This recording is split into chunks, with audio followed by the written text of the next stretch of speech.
Crime, Wine, and Chaos contains adult language and graphic content. Listener discretion is advised. Here we go, Chaos Kids. I'm Naomi. I'm Amber, and this is Crime, Wine, and Already Chaos.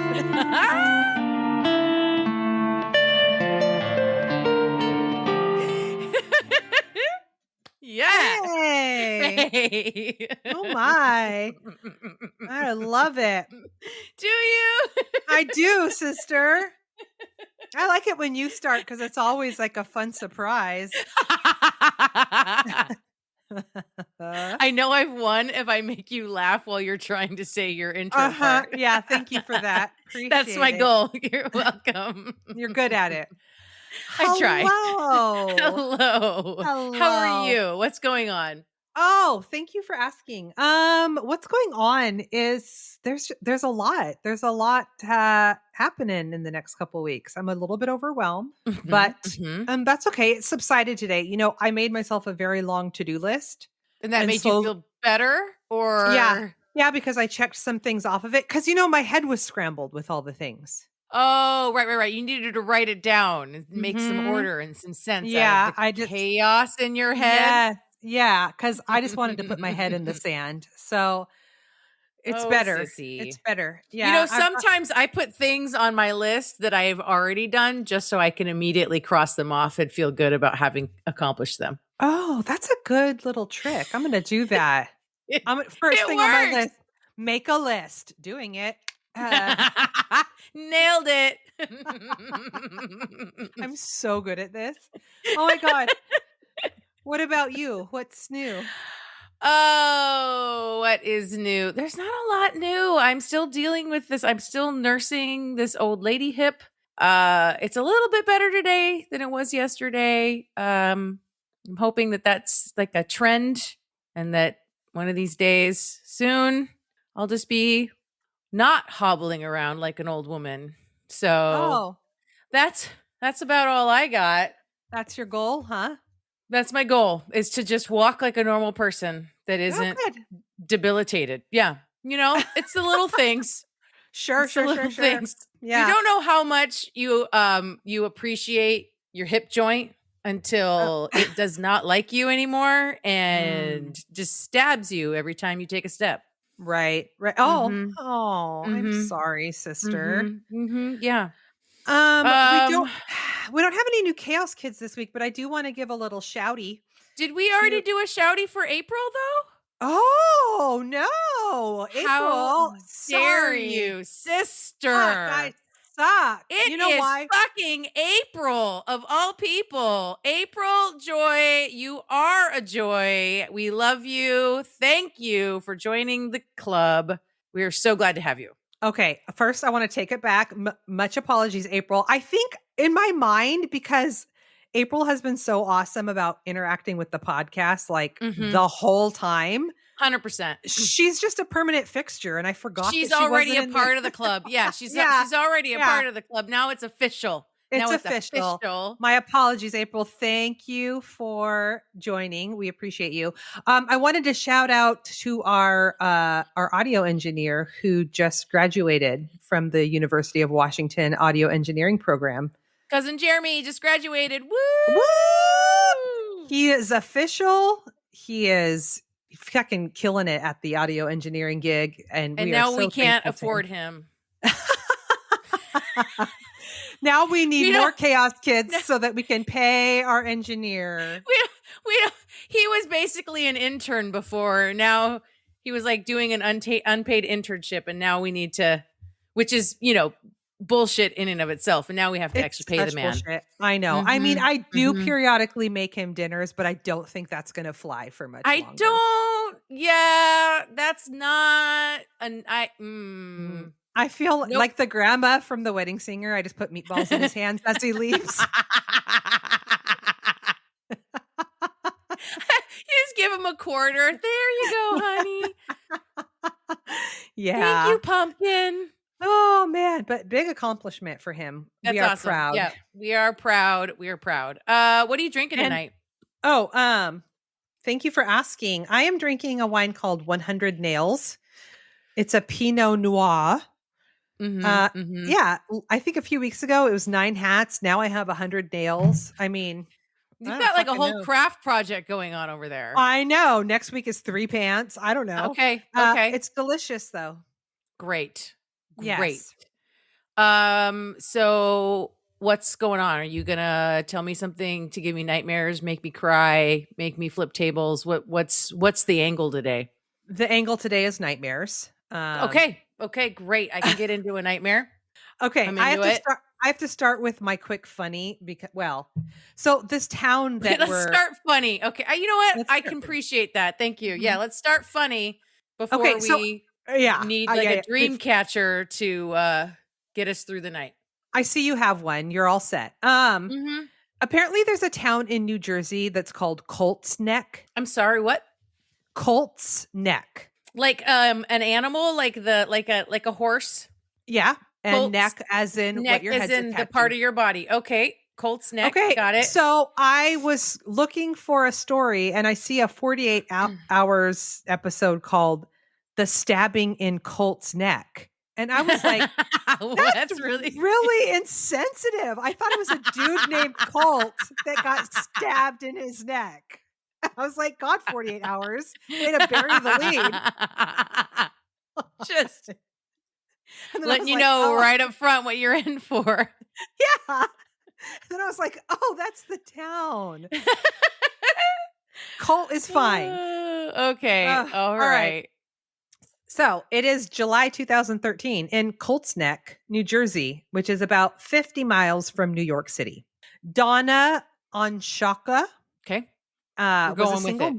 Yeah. Well, no, I wrote it out phonetically because. Oh, okay. It's Ongsiako. Ongsiako, of course. Yeah. Mm-hmm. Got it. She's a single mom to a 20-year-old daughter, Kirsten. Love that name. Mm-hmm. Middle name. What's my middle name? Kirsten, not Kirsten. No, not Kirsten. And Naomi, not Naomi. That's right. Okay, keep going. Okay. So Kirsten is her daughter, 20 years old. Is her daughter. Okay. The two live together in a farmhouse in Colts Neck. And I think Colts Neck is pretty affluent. Mm-hmm. From all accounts. Donna worked for a company that brokeraged oil for ships on the Jersey Shore. Okay. And she had worked there for nearly 20 years. Oh, lifer. Yeah. Donna had Kirsten when she was only like 20. So there's not a huge age gap. They're super close and like besties, mm-hmm. right? Okay. So everything was super great with them. They went to the gym together several times a week, and they both enjoyed a pretty quiet life in their affluent community. Okay. What did Kirsten do? I don't know. She might have been in school at the time. Okay. Yeah. It didn't really say. So it's 4th of July weekend, and Colts Neck had like a major heat wave. So like so many other people, Donna had the windows open in her house so that air could circulate. Mm-hmm. Yeah. Mm-hmm. Mm-hmm. Kirsten was at a party and wasn't expected to be home for a few hours. And Donna was home doing laundry. And at around 11:30 p.m., she decided to call it a night.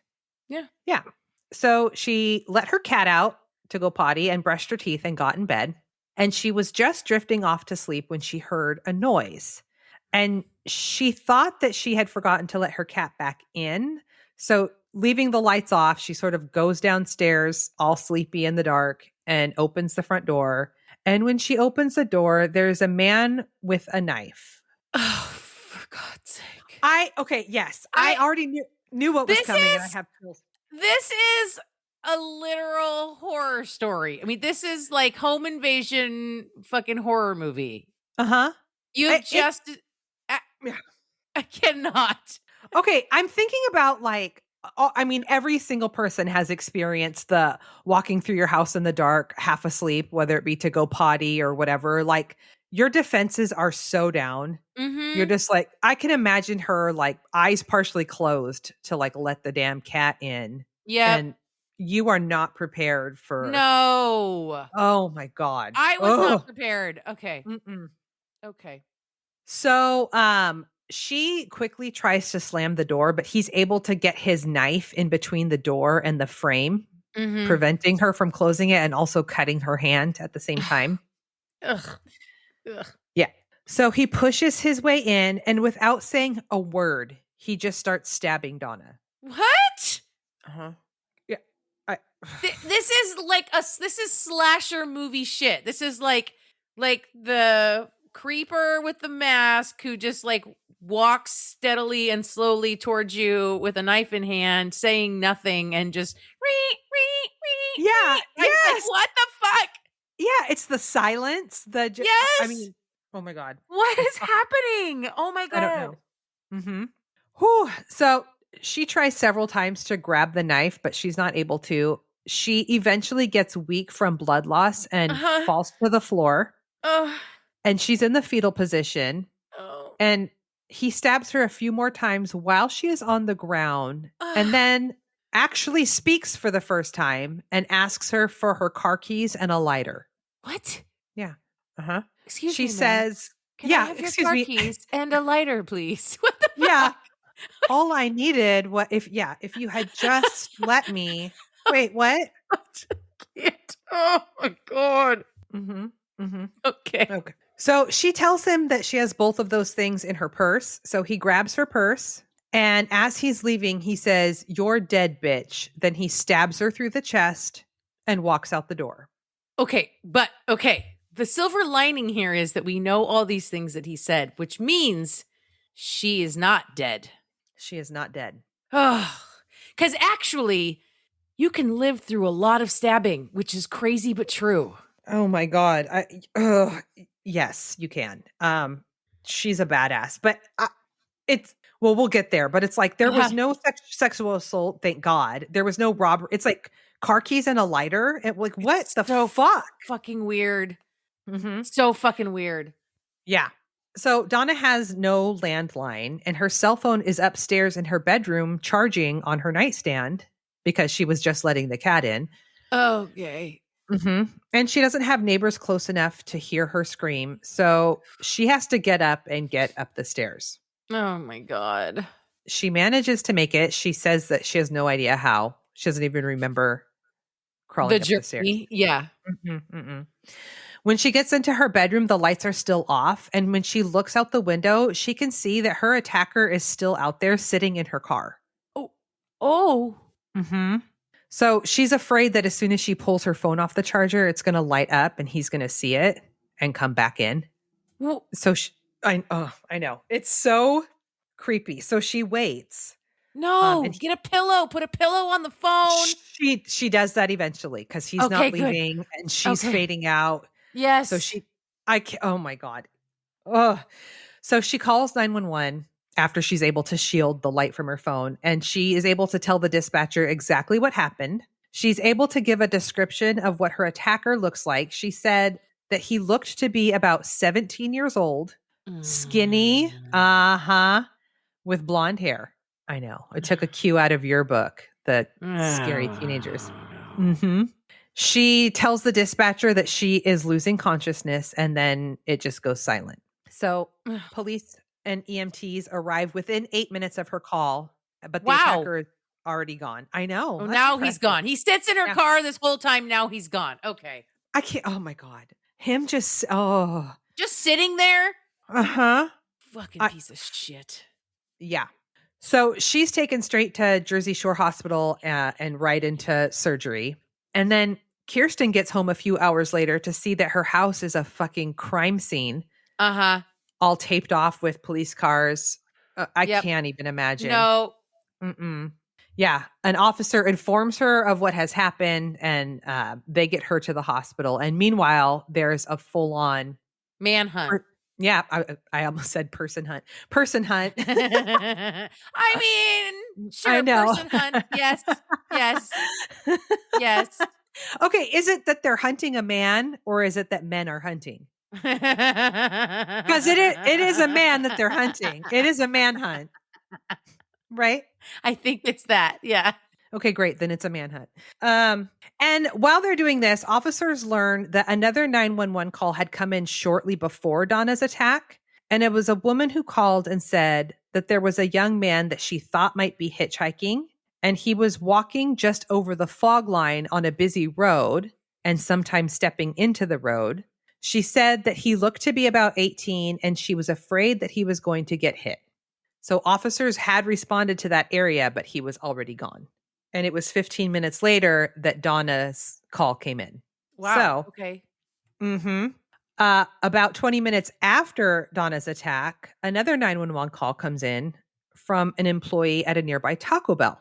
The caller said there was a shirtless guy carrying a knife, walking through the drive-thru and knocking on customers' windows.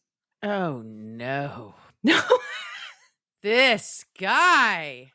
Shit is already questionable at a Taco Bell at that time of night. Like, we don't need to add. Everybody in the drive-thru is already bringing enough weird. We don't need to. We don't need to spice things up at Taco Bell. No.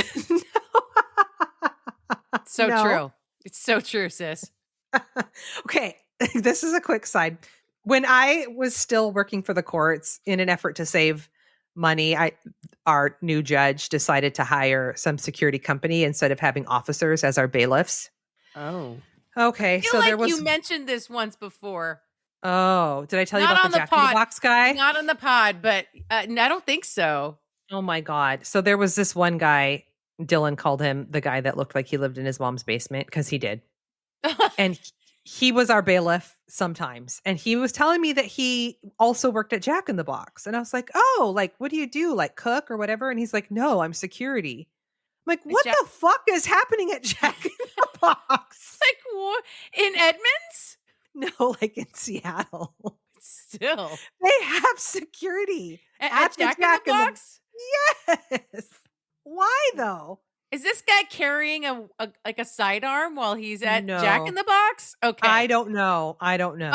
Okay. But even not as a bailiff either? No. Okay. That makes me He's feel a just- little bit better. He's just standing there. chilling. He's just standing there. Okay. He gives the appearance of safety. Okay, so much security in this world. yeah, I got a badge. Mm-hmm. So this employee said that he looked to be about 18 years old with curly blonde hair. So police rush to the Taco Bell and canvass the area, but they don't find him. This guy's on foot. I know. Okay, but they do find Donna's car. It's parked behind a nearby movie theater with the lights on and the engine running, and there is blood all over the car. Well, yeah. Police collect blood from the vehicle, and when they test it, they are able to determine that mixed in with Donna's blood, there is unidentified male DNA. So at least they have that. Mm-hmm. Well, yeah. I mean, he had to have cut himself in that whole process too, right? Yeah. Yeah. I mean, what are we doing? Mm-hmm. So Donna is in surgery for 7 hours, but she survives. Thank goodness. She had 37 stitches on her face and neck, 38 staples in her chest. Oh my God. 7 stitches in her hand, and internally her sternum was wired shut. Oh my God. Mm-hmm. Mm-hmm. That is intense. I know. I know. Oh my God. The sternum is really hard to break. Mm-hmm. Mm-hmm. I cannot. Whew. So 2 days after the attack, one of the customers who saw the man at Taco Bell goes to the police station and works with a sketch artist. And when the sketch is finished, a police takes it to Donna and she says, yeah, that's definitely him. Okay. So the sketch goes out to social media and all over the county, asking anyone if they recognize this person. And police also review security cameras from the Taco Bell and surrounding businesses, and they are able to capture a picture of this shirtless blonde guy. Mm-hmm. Yeah. Donna is released from the hospital after only 4 days. Wow. Okay. I know. A lot of people, she was such a hardcore, like, gym gal, like in such good physical health that I think, yeah. Well, that's I'd be in good. there for 4 months. Right. I live here now. Yeah. Mm-hmm. She did not go back to her house. In fact, she never went back to that house again. Oh, no. I know. And she loved her farmhouse. Yeah, I bet. But I couldn't. Yeah, that would be rough. There's some people that I feel like have the position of like, this is my house, fucker, and you're not going to do that to me. Yep. And then other people that are like, nope, I gotta, Yep, start over. Yeah. What do you think would be your I'm not sure. Hmm. I think I'm not sure. I think I might be, this is my house, fucker. You're not going to get me out of it. Just, I don't know, though. I wonder if it matters if you've been in the same spot for a very long time. Yeah, maybe. Yeah. So 8 days after the attack, a woman calls the detective and said, I'm calling about the stabbing. I think that might be my cousin, Brennan Doyle. Oh. Yeah. Brennan was just 16. Oh, my God. I know, little fucker. The cousin said that she had seen him just days before the stabbing because he had attended her wedding. Okay. She sends police a picture of her cousin, and he looks just like the sketch and the video. Yep. The cousin told detectives that a few days after the stabbing, she was staying with her new husband at Brennan's family's lake house as a wedding gift. Okay. And Brennan and his brother and Brennan's mom showed up unexpectedly with the dog. Okay. Like crashing her honeymoon. Okay. But it's their cabin.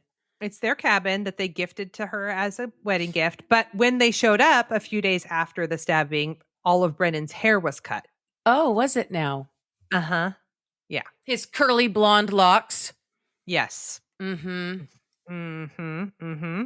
So the Doyle family, Brennan's family, lived in a nice house in Colts Neck.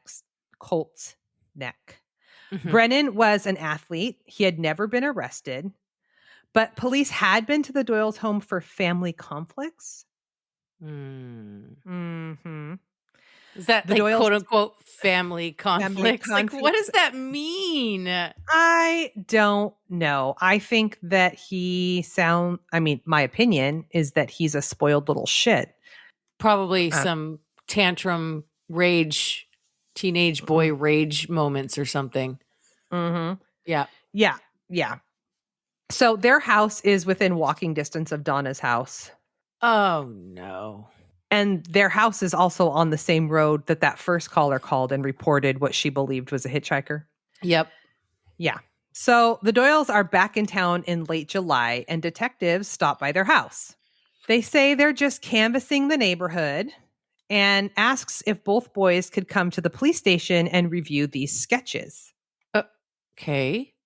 When they get there, Brennan was wearing a hat, and they show him the police sketch, and he's super nervous and scared and like looking away and saying, I don't know. And mom is also in the room, and she keeps trying to redirect the conversation. Does mom know? I think so. Also, redirect it to what? Like, what are you there for? Yeah. Okay. I think mom knew because of the haircut and the trying to hide out at the cabin. Yep.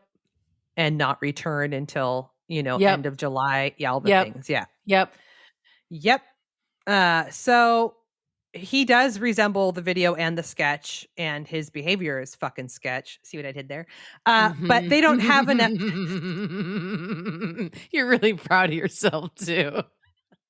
You planned that. You're such a dork. I actually did it. I typed it that way. But I didn't make the connection. That was in real time, everybody. Real time. I am kind of pleased with myself. Oh, God. So they don't have enough to make an arrest.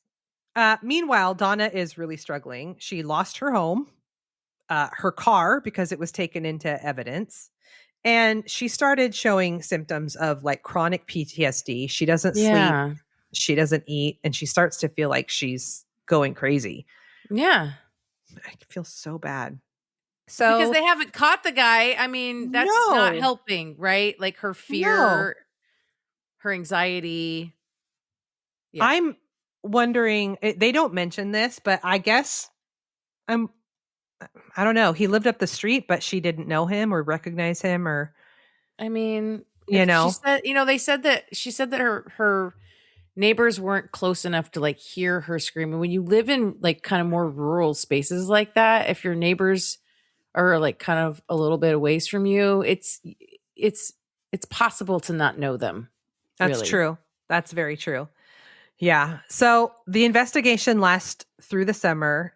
Brennan's the only suspect, and police are eventually able to get a warrant to collect his DNA. Well, and that's fingerprints. good. I was kind of wondering why they didn't just like casually collect his DNA while he was at the station with like a glass of water or something.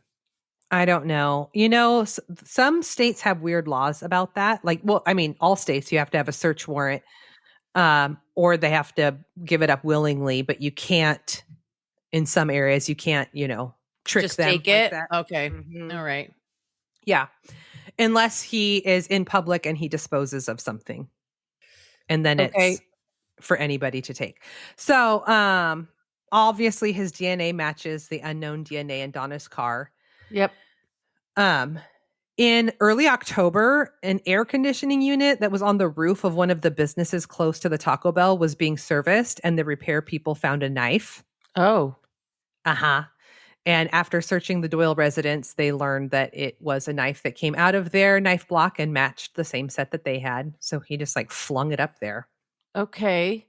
Yeah. So in October of 2013, Brennan was arrested. He was charged with attempted murder, carjacking, and weapons possession.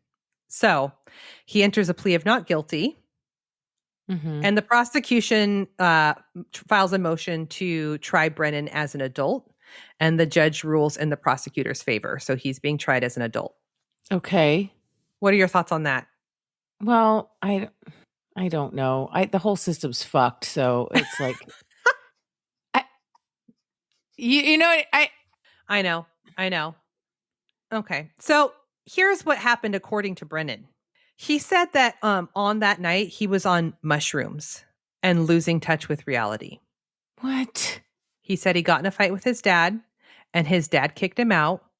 And as he was leaving the home, he grabbed a knife, and he just said that he doesn't know what happened after that. He was hallucinating and had no control over his decisions. Do mushrooms do that? Mushrooms have never done that to me. Mushrooms give you a nice warm body high. You can kind of hallucinate. I mean, I guess it depends on how much you take, but even then, like I feel like violent tendencies have to already be there. You know? Mm-hmm. Yeah. I don't know. I mean, there's a lot of like like philosophy around like set and setting when you do hallucinogens, right? Like, so if he just like took him to get high and he got into his fight with his dad and he was like, like that's not a set and setting that is like conducive to a good trip, I guess. Mm-hmm. Yeah. I've never really had a bad trip on any kind of hallucinogens. So I don't know. I'm not an expert or anything. I guess it's possible, I've just never heard. My experience with mushrooms is it just makes you warm and tingly and have some like fun visuals and makes you want to kind of like lie around and laugh and touch people. You know what I mean? Like, yeah, I've never heard of somebody doing something like this on mushrooms. Other drugs, either. Yes, but not mushrooms. Yeah, not mushrooms. So that's really all he had to say for himself. He ended up taking He ended up taking a plea. He pled guilty to the carjacking and attempted murder in exchange for the weapons charges being dropped. And in October of 2015, he appeared in court for sentencing. Donna and Kirsten were both there. Brennan addressed the court and says that the drugs turned him into a monster that night. Mm-hmm. He was sentenced to 15 years. Donna was not very happy about that. She thought it should be far longer. I mean, I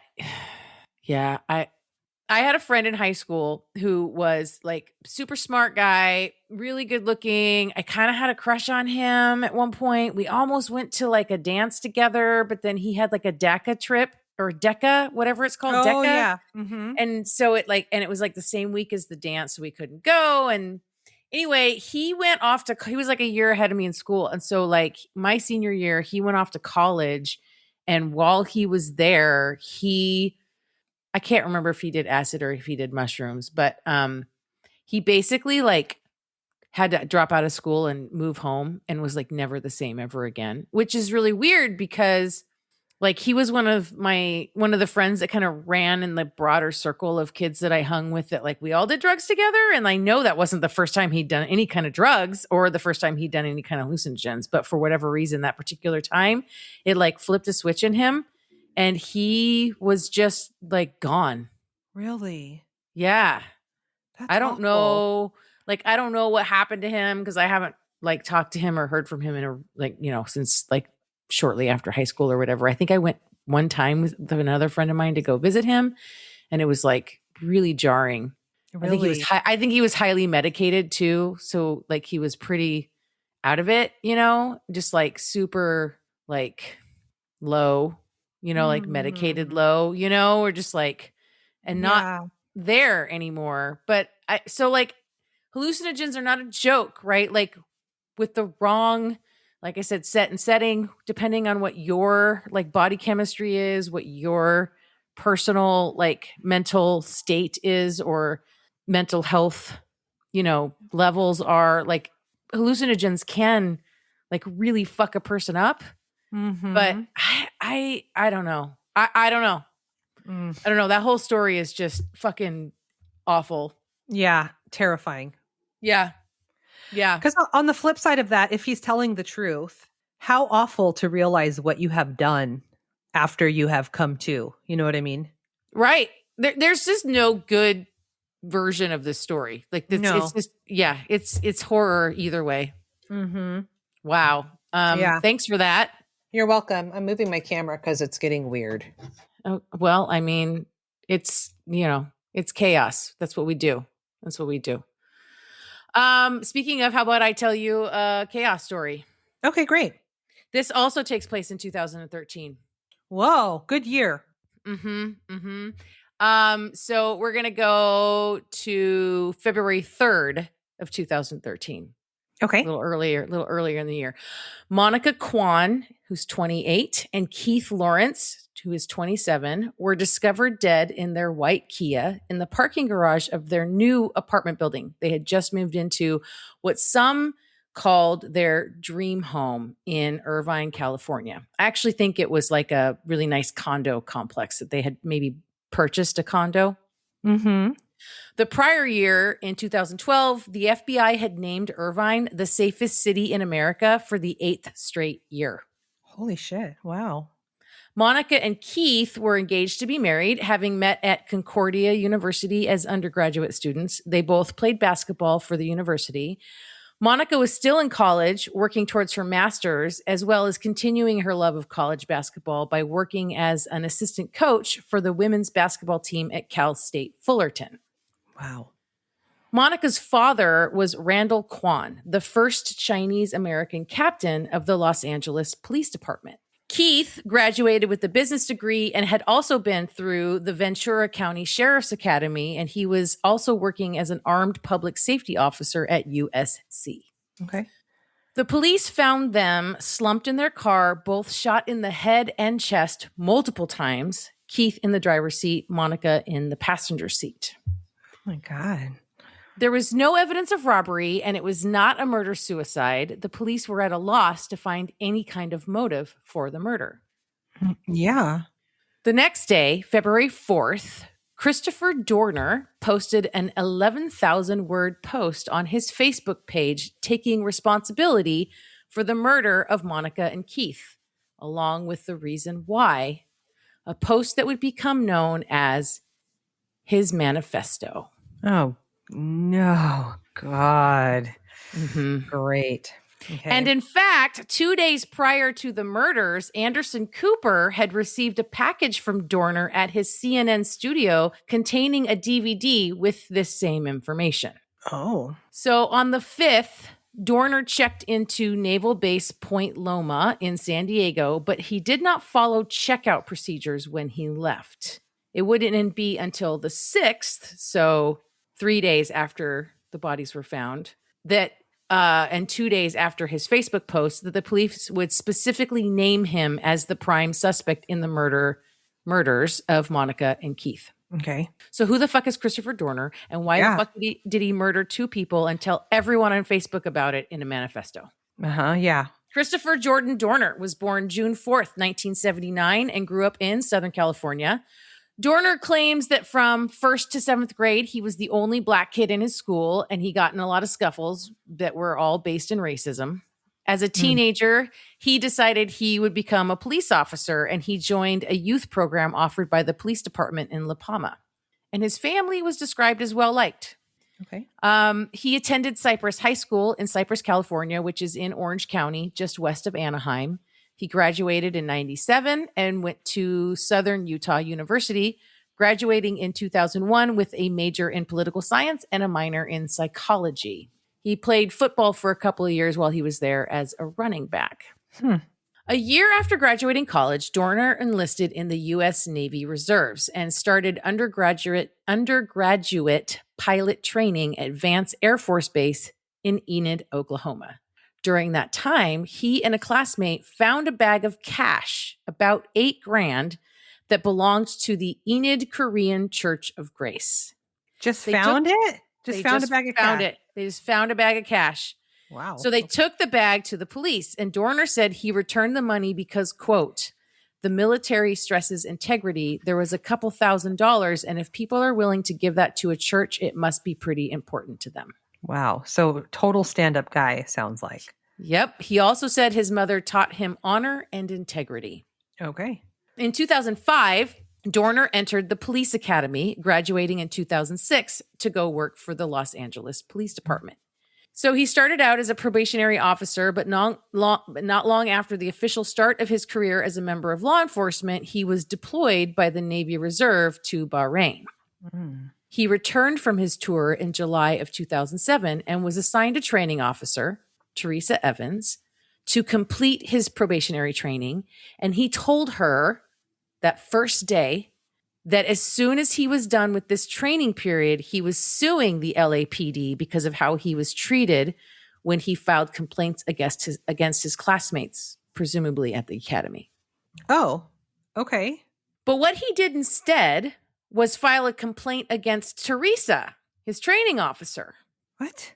So the two had been called to a DoubleTree hotel on July 28th, 2007. So like in that first month that Dorner was back.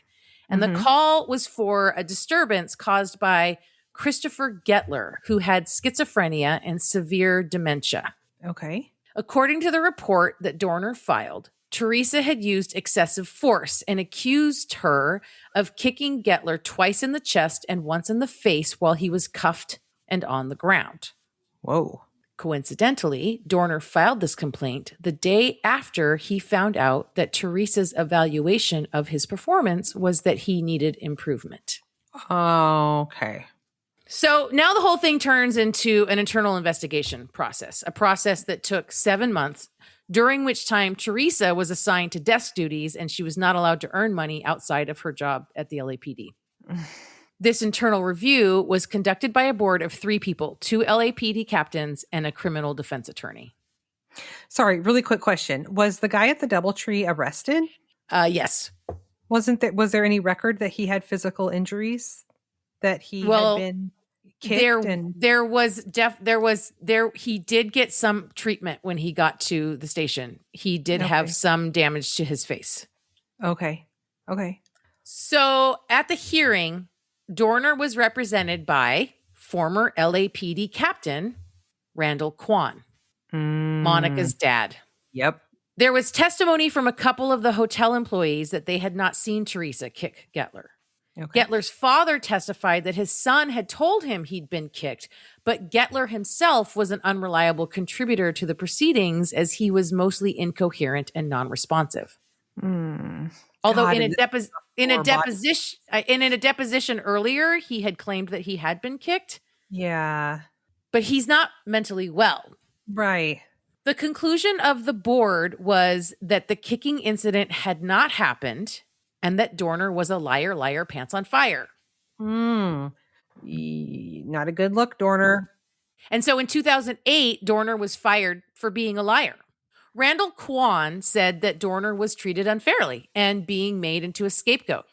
So Dorner appealed this termination with the Los Angeles County Superior Court, which chose to uphold the termination. The judge stated that he was, quote, uncertain whether the training officer kicked the suspect or not, end quote, but nevertheless upheld the department's decision to fire Dorner. The judge ruled that he would presume that the LAPD's accusations that Dorner's report was false would stand, even though he did not know if the report was indeed false.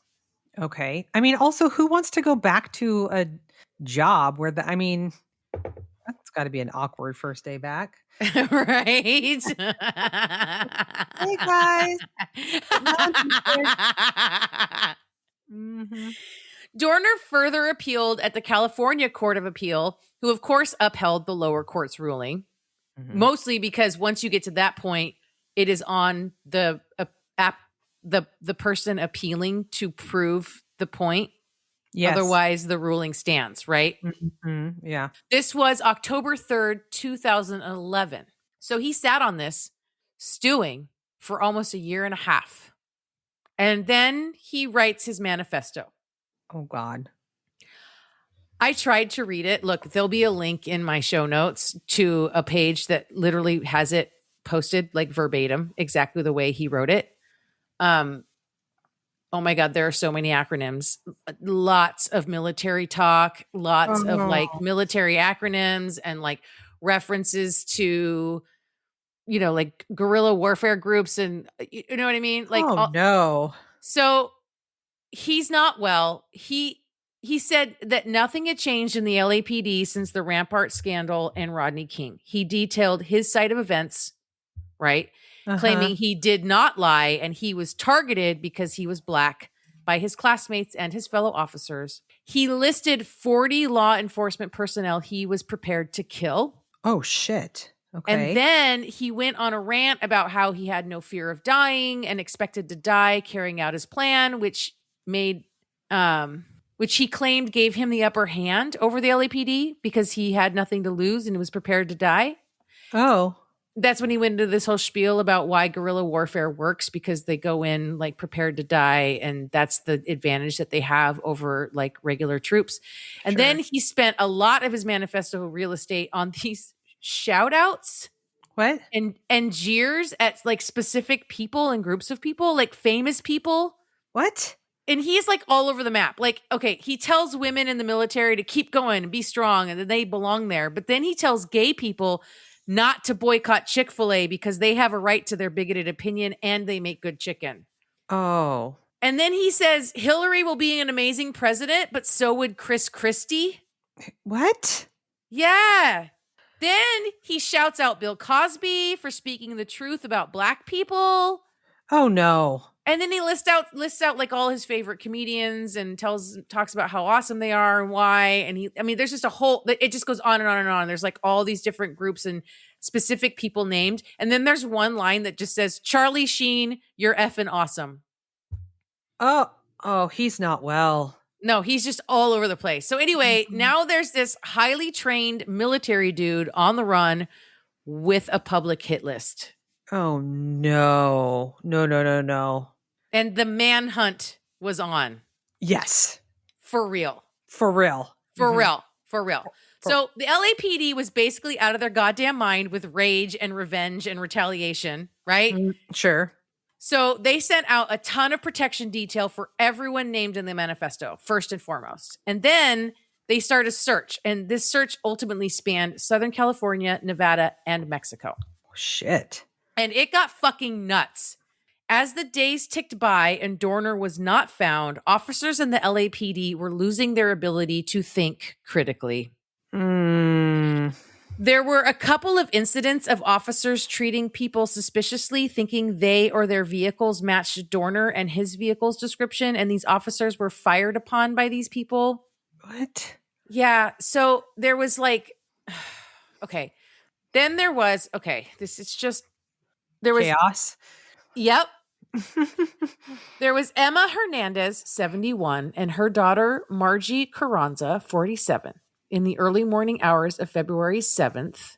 So this is 4 days into this. Right. They were driving near one of the homes of an unnamed LAPD official who was on the list, where at least 7 officers were holed up to protect this official.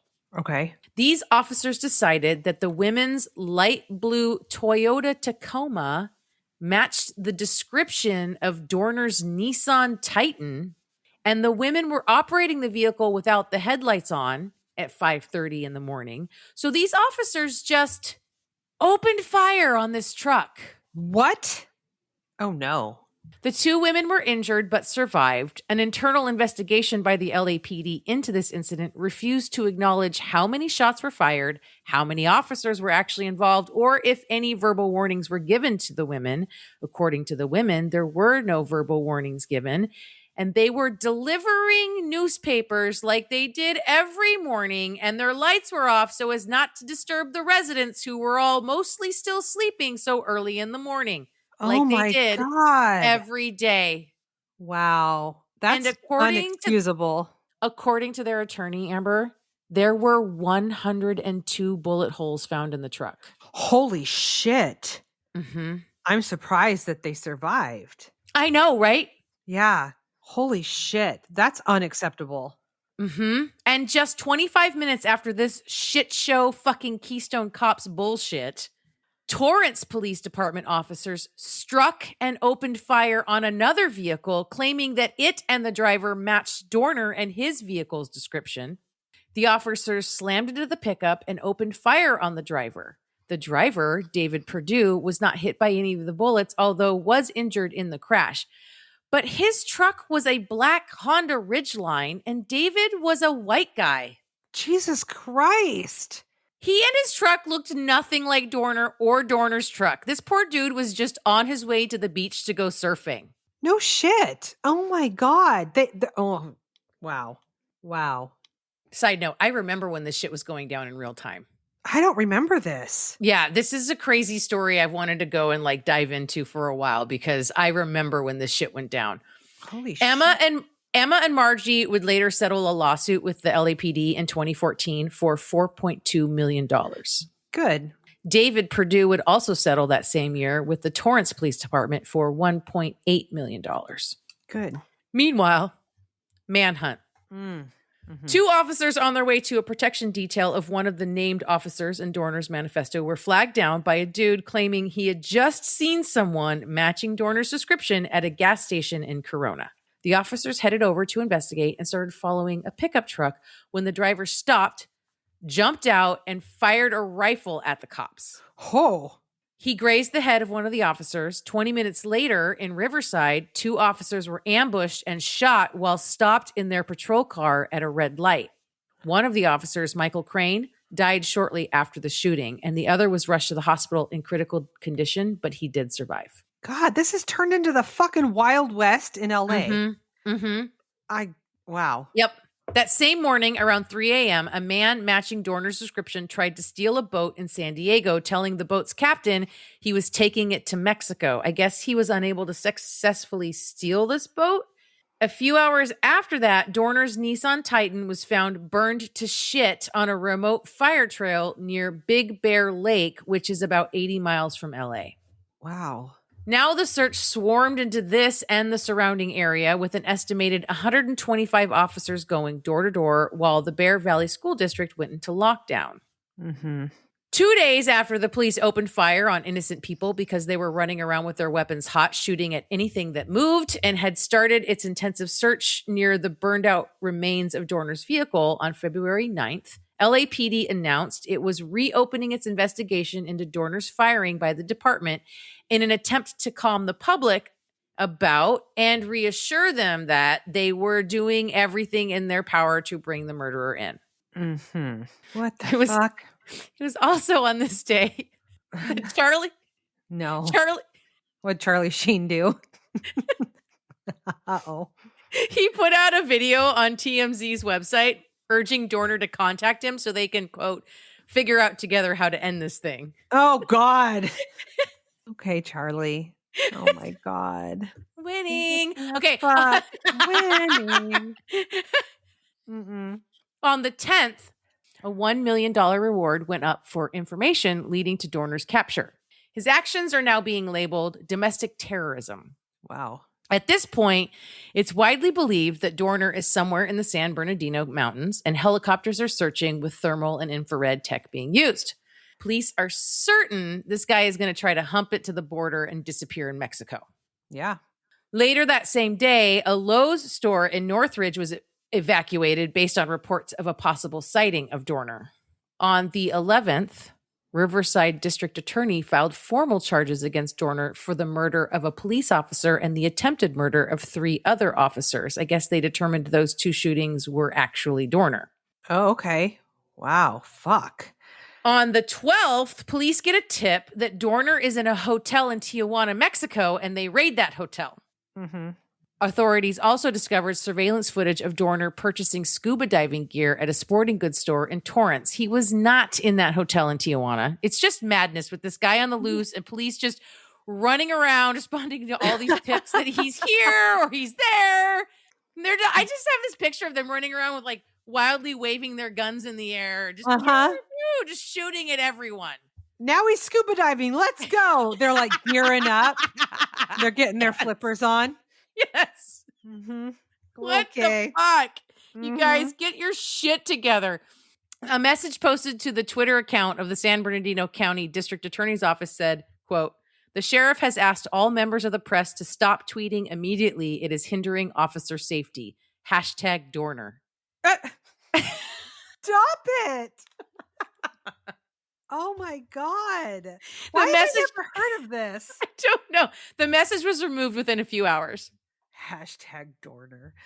That same day, Jim and Karen Reynolds, who own the Mountain Vista Resort on Clubview Drive in Big Bear, enter condo number 203 and run into Dorner, who has clearly been inside the unit for a few days. He tells them he won't kill them, ties them up, and takes the keys to their maroon Nissan SUV. He evades sheriffs but crashes the car and runs off, leaving behind a silenced sniper rifle in the back seat. About 15 minutes later, a report came in to the San Bernardino County Sheriff's Office of a carjacking. Dorner apparently encountered Boy Scout camp caretaker Rick Heltebrake, pointed a rifle at him, and calmly asked him for his white Dodge pickup truck. So an air search began in order to locate it. Fish and wildlife officers spotted the truck and recognized Dorner as the driver. And when they passed him, both vehicles fired at each other. Oh my God. It's not funny. Sorry. It's ridiculous. It's so all ridiculous. Fucking ridiculous. And then Dorner ditched the truck in a ravine and he ran to a nearby cabin. So now all these officers from a bunch of different agencies are like, like, right, like that scene at the end of like Blues Brothers. They're just all driving up to like where they think he's going, but they're not quite sure where he is. Just somewhere near a cabin near Big Bear Lake. Big Bear. Big Bear chased me. And then they realize where he is when he starts shooting. He's shooting from inside the cabin. 2 of the San Bernardino police officers were hit and airlifted to a medical center, and Detective Jeremiah McKay was pronounced dead. So he killed another police officer. Wow. And so now we're in full standoff mode. Dorner's barricaded himself in this cabin. There's a command center set up nearby in the Bear Mountain Ski Resort parking lot, and a 3-mile perimeter was set up around the cabin, inside of which the residents were told to remain inside and keep their doors locked. Mm-hmm. So first the police try to force Dorner out by using tear gas and demanding over loudspeakers that he surrender. Okay. Yeah. Oh, surrender? Okay, here I come. Yeah. Mm-hmm. Yeah. Oh, you mean surrender. Oh, okay. Mm-hmm. When that didn't get a response, they used a demolition vehicle to knock down most of the walls of the cabin, followed by shooting pyrotechnic tear gas canisters, also called burners, into the cabin, which caught the cabin on fire. Of course it did. And not long after that, a single gunshot was heard coming from inside the cabin. Yeah. As the fire continued to burn, ammunition inside the cabin was exploding, which made it too dangerous for anyone to try to put the fire out, which meant that the fire just burned until it burned itself out. And that night, when it finally did, it was still too hot to go searching for Dorner's body. Right. Oh, my God. The next day, February 13th, Dorner's remains were found in a search of the burned out cabin. A wallet with a California driver's license with the name Christopher Dorner was found in the rubble. There were rumors floating around that the police burned the cabin on purpose. Oh. Of course, they denied these allegations. Sure. It also came out that day that the police had been to that cabin during an earlier search, but when they knocked on the door and got no answer, they just left. The same police that are just like shooting randos on the road. I mean, it's like politely knocked and left. So it's like all hands on deck in this situation. It's like every cop in Southern California, in Los Angeles County, in Orange County, which is a big fucking area. They're all in on this fucking manhunt. Yeah. Right? So on the 14th, Valentine's Day, the medical examiner confirmed with dental records that the remains were indeed Christopher Dorner. He had died of a single self-inflicted gunshot wound to the head. Later, that $1 million reward required a judge to determine who would receive the money since the terms of the offer were too vague and multiple people showed up to claim it. Sorry. Fish and Wildlife is like, hey. All right. It was split 4 ways. $800,000 went to James and Karen Reynolds, who were tied up by Dorner in their Big Bear Lake cabin, their condo, before he stole their vehicle. $150,000 went to Daniel McGowan, who was the one who found the burned out Titan belonging to Dorner on that trail, on that Forest Service road. And R.L. McDaniel, who was the one that had flagged down those officers and reported having seen Dorner at that gas station in Corona. Okay. The LAPD came under public scrutiny for the way they handled Dorner's dismissal, the shooting of civilians during the frantic manhunt, as well as the tactics used, which ended in that cabin burning to the ground. Well, I should hope so. Fuck. There was disciplinary action taken against 8 officers for their conduct during the manhunt, although the details of which officers and the nature of the disciplinary actions they received remain confidential. Of course. And of course, the $6 million paid out for the innocent people the police shot at. Those were the only consequences received for any of this nonsense. And to be clear, police departments never pay those settlements. That shit comes out of city budgets. Yep. And that, oh my God, dear Chaos Kids, is the story of Christopher Dorner. That was so fucking fucked, sister. Mm-hmm. Wow. Mm-hmm. Where do you find this stuff? Well, that one I have had in the back of my mind for 10 years because I remember that shit when it happened. Wow. Oh my God. Yeah, because I remember the stories of like the police just like running all over the city, just shooting at people, just trigger happy. Oh my God. What do you think his issues were? I don't know. I mean, you can go read his manifesto. He's kind of all over the place, you know. Definitely, you know, egregious. There's definitely a sense of like self-righteousness with him, you know. Yeah. That, you know, I don't know. I can't say for sure that he wasn't lying about his treatment in the police department or what happened with his training officer, right? Like that all seems perfectly believable and reasonable and true to me. Yeah. Yeah. Same. You know, but also like, I'm one of those people that's like, what are you doing joining the fucking police force in the first place? What are you doing joining the military in the first place? Like already, like it's questionable to want to be a part of those organizations. Yeah. You know? Yeah. I think so some people who think that they can be part of the change. I don't know. You can't change a whole system. No, you can't. You can't change a system. The whole thing is, right, like they talk about, oh, it's a few bad apples. But the actual phrase, the actual saying is, a few bad apples spoils the whole barrel. Yes. That's the actual adage or whatever you want to call it, right? Because that is true.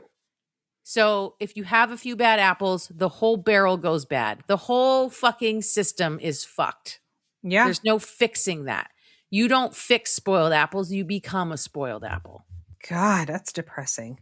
I know. Well, hopefully the spoiled apples will die off, retire, whatever, and some new standards need to be set. Well, I mean, you know how I feel about it. The whole thing needs to be torn down and rebuilt from the ground up. Totally different. Totally different. Yeah. But wow. yeah. Yep, that's my chaos for the week. That was chaos. Thank you for that. I delivered on the chaos promise.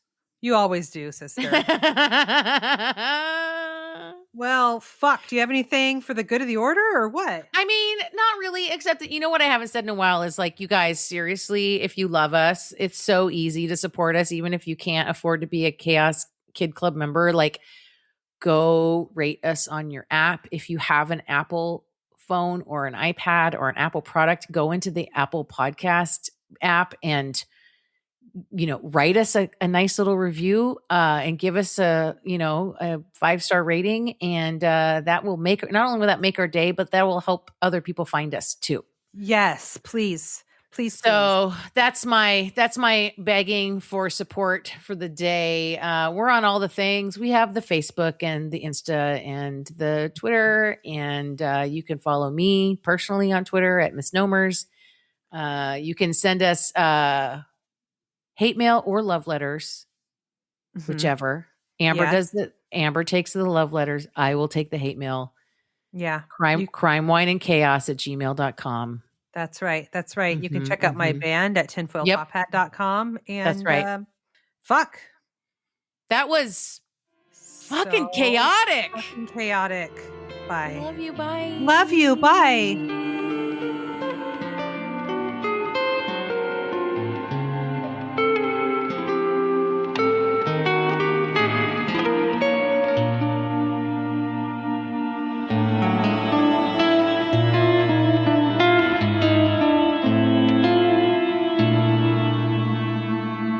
Crime, Wine, and Chaos is produced by 8th Direction Records. Artwork by Joshua M. Davis. Music by Paul Abner. If you would like to support the show, you can visit our Patreon page at crimewineandchaos.com/Patreon. Cheers! You can live through a lot of stabbing. He gives the appearance of safety.